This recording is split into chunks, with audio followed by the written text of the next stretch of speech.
दिल के अरमां आंसुओं में बह गए।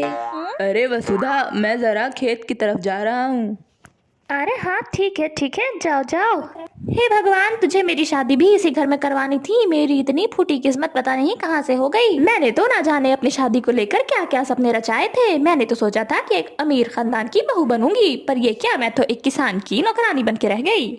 मुझ में कमी ही क्या है, मैं एक किसान की बीवी बनने के लायक थोड़ी ही हूँ। शाम होते ही जब राखा घर आता है, क्या लेकर आए हो? दरअसल वसुधा, आज तो खेत की तरफ कुछ बहुत ज़रूरी काम था, तो मैं आज कुछ लेकर नहीं आया हूँ। तुम मेरे लिए कुछ नहीं लेकर आते। बाकी सब अपनी पत्नियों को न जाने क्या क्या ला कर देते हैं, तुमने आज तक मुझे ला कर दिया ही क्या है? वसुधा बचपन से ही चाहती थी कि उसकी शादी एक बहुत ही अमीर घराने में हो, और ऐसा ना होने के कारण वह अपना सारा गुस्सा राखा के ऊपर निकाला करती, उसे तरह तरह के ताने देती और उसे जलील किया करती। रेखा की माँ रमा, जो कि काफी बूढ़ी हो चुकी थी, वह अपने इकलौते बेटे की जिंदगी देखकर काफी उदास रहा करती। मेरा बेचारा बेटा किस तरह से जिंदगी गुजार रहा है। उसने ना जाने क्या पाप किए थे कि ऐसे पत्नी मिल गई उसे। अब तेरे सपने इतने ऊंचे थे तो इसमें मेरे बेटे की क्या गलती है भला? अरे चुप बुढ़िया, तुझे पता भी है कि ऊंचे सपने होते क्या हैं? तेरा बेटा मुझे कुछ दे नहीं पाता है तो इसमें मुझे ही बुरा क्यों कह रही है? खबरदार, जब मेरे बेटे के बारे में एक शब्द भी गलत निकाला तो देख बुढ़िया, मुझे बहुत गुस्सा आ रहा है। आ, आ, बेटा। वसुधा, ये मैं क्या देख रहा हूँ? वसुधा मुंह फुलाए वहां पर खड़ी ही थी कि तभी राखा कहता है, आज तो तुमने वाकई में हद ही कर दी वसुधा। अब इसके बाद मैं तुम्हें इस घर में और नहीं बर्दाश्त कर सकता।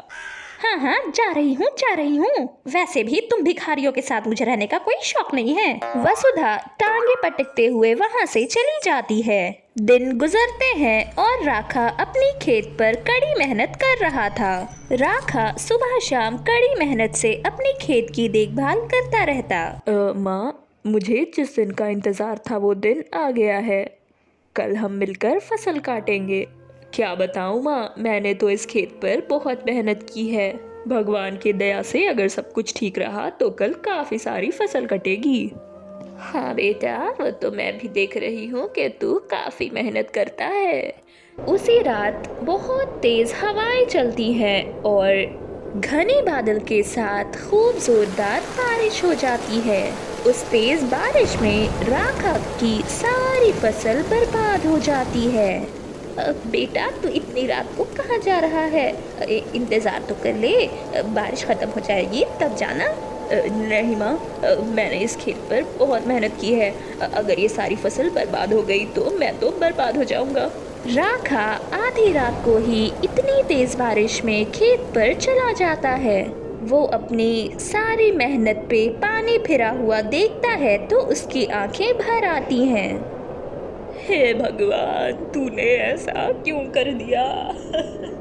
मैंने इस खेत पर कितनी मेहनत की थी, ये तुझसे बेहतर और कौन जानता है। अब मैं क्या करूँगा? मैं अपनी बूढ़ी माँ का पेट कैसे पालूंगा?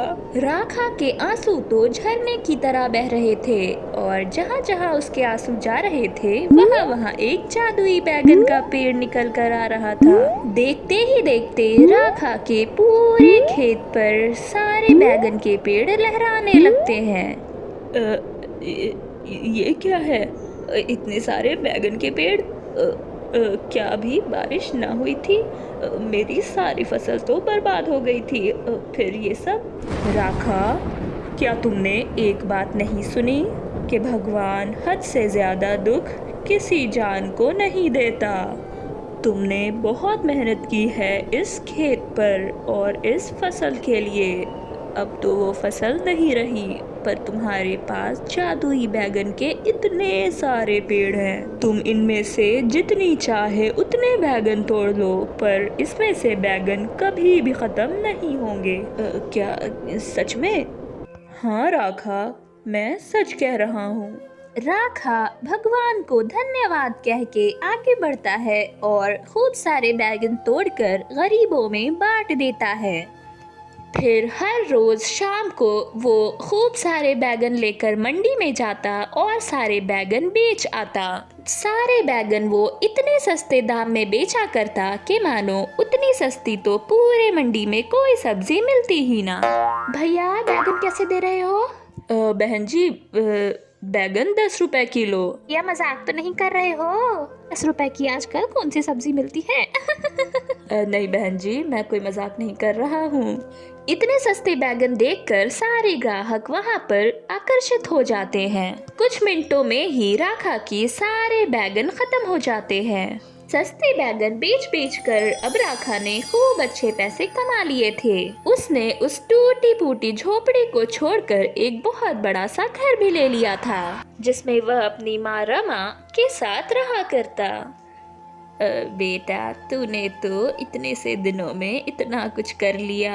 अब एक काम कर, कोई अच्छी सी लड़की देखकर उससे शादी कर ले।